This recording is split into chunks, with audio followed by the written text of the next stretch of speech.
Come to the Amazon River, the heart of the jungle, where killing machines are forged through millions of years of evolution. This is the black caiman, lord of the murky waters, a creature that survived the dinosaur extinction 65 million years ago. Measuring over 3 meters in length and weighing nearly 200 kilograms, it is one of the most fearsome predators in the Amazon. Its scaly skin is so thick that no weapon can penetrate it unless the attacker knows its exact weak point. Its jaws can crush turtle shells, the bones of large prey, and even smaller crocodiles. For 200 million years of its existence, the crocodile has never had to worry about being prey. They have always been the hunters. But down below, hidden deep within the river, lies another force. A force fearless of any enemy, because it possesses something crocodiles lack: number. Red-bellied piranhas. Each one is less than 30 centimeters long and weighs less than 1 kilogram. But when thousands of them gather, they become a whirlwind of flesh, a living blender capable of reducing any creature to a skeleton in minutes. And today, this river will witness something unprecedented. The day the Lord of the Water becomes a feast for the small. On the bank, a tapir was drinking water, the ideal prey for a crocodile's lunch. Weighing nearly 200 kilograms, its meat was delicious, enough to satisfy its hunger for days. The crocodile began to approach its perfect hunting instincts. It dived down, leaving only its eyes and nostrils above the water's surface. Not a ripple, not a sound. It was the ghost of the river. But fate had other plans. Under the riverbed, a decaying tree trunk, an inanimate object, became the instrument of death. As the crocodile moved, its belly scraped against the trunk. A small scratch. Only about 10 centimeters long, not deep, just a little blood like a razor cut on human skin. To the crocodile, that wound was insignificant. It didn't even feel pain. It continued its hunt. But to the Amazon River, a small drop of blood was enough to change everything. The blood molecules dissolved in the water at breakneck speed. They spread, radiating far and wide, carrying the only message the piranhas understood: food is here. In less than 30 seconds, the nearest piranhas began to change their behavior. They stopped, trembled, then turned their heads toward the source of the blood. Their eyes glowed with a strange light, the light of impending madness. The piranhas began to move. Hundreds, then thousands, all heading toward one point, the wound on the crocodile's belly. But what the crocodile didn't realize was it wasn't just about to lose its prey.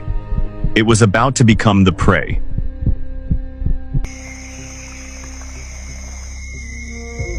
And the first bite came. A brave or insane piranha lunged at the wound on the crocodile's belly. Its triangular jaws snapped shut, tearing a fingertip-sized piece of flesh. Blood spurted out. More. Dissipated faster. The message, food, now became a feast. 10 of them lunged. 20 of them. 100 of them. 1,000 of them. The crocodile recoiled in terror. It had never experienced anything like this. In its decades-long life, it had always been the hunter. These tiny creatures, things it had never considered a threat, were now tearing it apart piece by piece. It thrashed violently, diving deep, hoping to escape the frenzied swarm. But each thrashing, each dive, only widened the wound, increased the bleeding, and drew more piranhas. The tapir on the shore, its initial target, had long since fled. But the crocodile didn't care anymore. It was fighting for its own life. And this was just the beginning of the real nightmare. What unfolded in the next 2 minutes was one of the most brutal scenes the Amazon River had ever witnessed. A piranha frenzy erupted. Thousands swarmed in from all sides, turning the crocodile's body into a ball of flesh being torn apart. They didn't just attack the initial wound.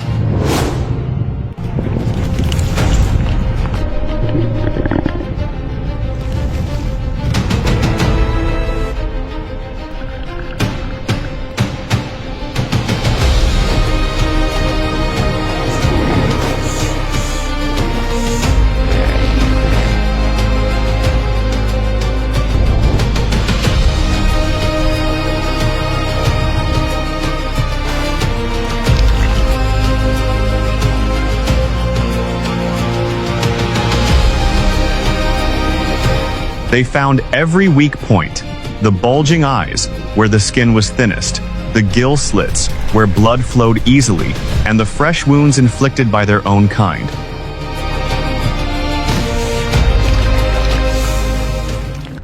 The crocodile fought back furiously. Its tail lashed out, crushing hundreds of piranhas with each swing. Its 200 kilograms body rolled, creating violent waves on the water's surface. But for piranhas, the blood of their own kind only further stimulated them. You see, piranhas aren't intelligent predators.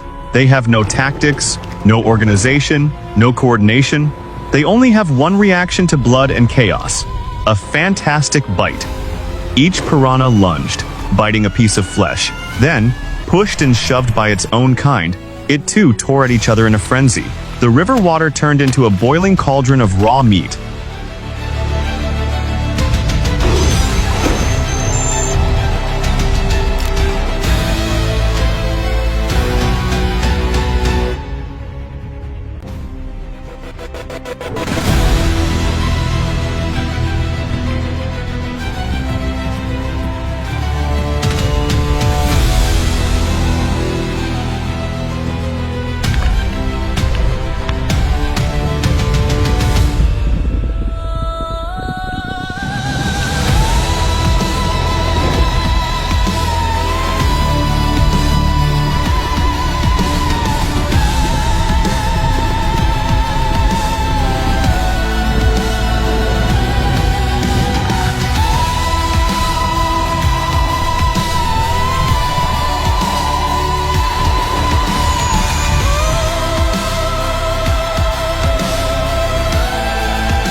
After 2 minutes of fighting, the crocodile began to tire. Its struggles weakened. It had lost too much blood. Hundreds of wounds were oozing blood all over its body. Its eyes blurred, no longer able to see its enemies. For the first time in 200 million years of crocodile history, a mature crocodile was being eaten alive. For the last time, the Lord of the River surfaced. Its once cold, emotionless eyes were now tightly closed in pain. Hundreds of wounds on its body were bleeding, and hundreds of piranhas still clung to it, still biting and tearing. It slowly sank. No strength left to struggle. No hope left to live. Beneath the river's surface, the feast continued relentlessly. Each piranha bit off a piece of flesh, swallowed it, then lunged to bite another. They didn't distinguish between good meat and spoiled meat, crocodile meat, and their own kind. They only knew how to tear and rip.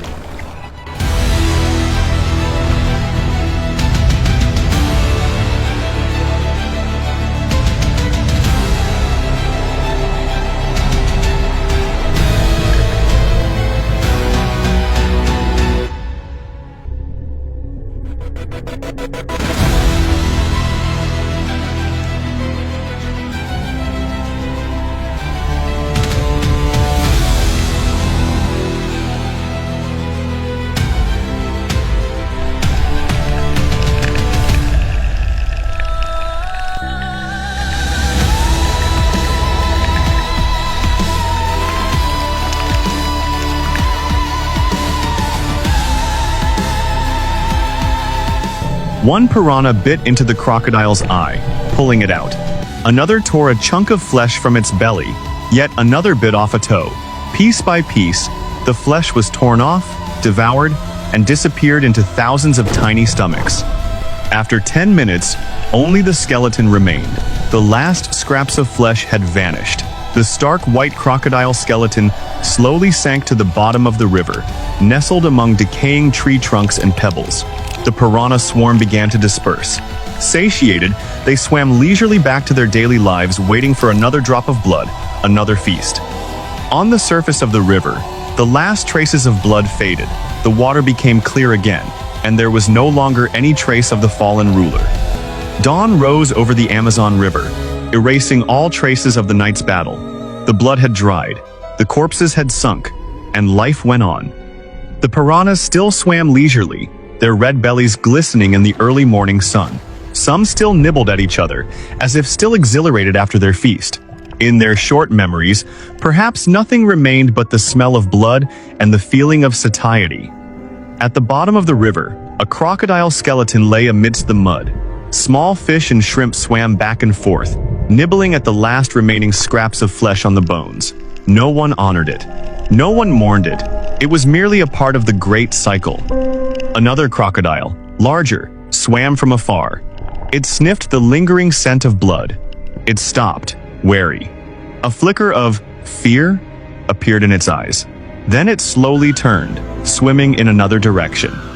Perhaps, in the subconscious of the crocodiles, a lesson had been learned.